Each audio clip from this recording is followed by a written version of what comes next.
Hello everyone. I thought I would explain what's been going on in my brain and in my life for the last few months. I'm going to try and put it in a nutshell, but I'm not the best at that. But anyway, basically, it all started last year when I had this really strange feeling in my belly and my brain, and this thing of follow your intuition. And I was really needed to focus on that. And it was all leading me back to the one thing in life that I really struggle with and kind of just avoided and just didn't get. And that is maths, which probably sounds really boring.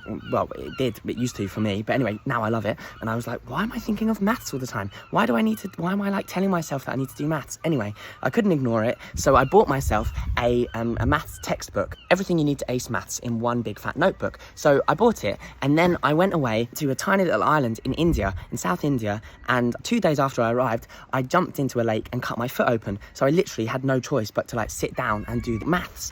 Anyway, 2 days of working on the maths book, I just couldn't get it, and I was like, oh gosh, these numbers just don't work for me. But I know that some people say that the foundations of maths is all patterns, and to me, patterns are shapes and colours. So then I thought, well, if I could paint maths and I didn't have to look at the numbers and the symbols, then maybe I would be able to see these patterns that people talk about. Anyway, and then I had this idea and I counted the main colours that I would recognise as basic colours as a painter. So we've got white, black, brown, pink, red, orange, yellow, blue, green and purple. And then I was like, oh, that's 10 digits. That's the amount of digits that we have, 0 to 9. And then I had a very vivid dream, which was bonkers. Basically, I walked into a gallery and there were all these paintings on the wall, big paintings of these patterns, circles and other shapes. And I walked up to one and I dissolved into it and floated above the gallery, and then the city, and then the world, and then all of these dribbling patterns just started dribbling down below me. And I woke up and I was like, I think that's maths. And then I came out and I painted or drew down these patterns like this, and it just went on and on and on and on. And then it took about a week or so to decipher it and to fine-tune this pattern in this system. And I was just doing loads of it, and I had this book. Here's my book. And so this was where I started doing the colours. That's where I recognised the colours. And then I started writing down all these calculations to find the patterns in maths.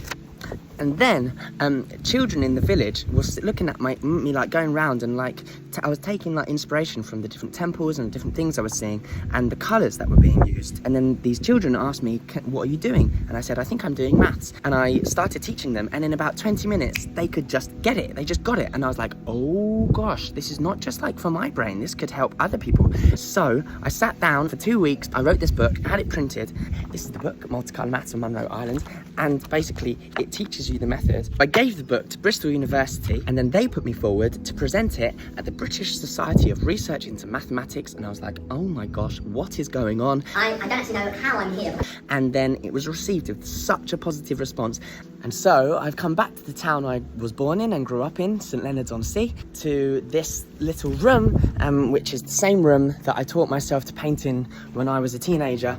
And I've been painting and working away on pictures and little sculptures, and I'm really excited, and kind of so excited in a way that I haven't felt before, to release a project like this, because I feel like this could help people learn maths in a way that I really have found beneficial to me, and I know that it could hopefully help lots of other people that maybe struggled. 8 times 8 is 64. I'm so excited, and I can't wait to see what people think of it and how they respond and what it can do in schools or whatever. So from the roof of the room that I taught myself to paint in, I'm very excited to release into the world Multicolour Maths.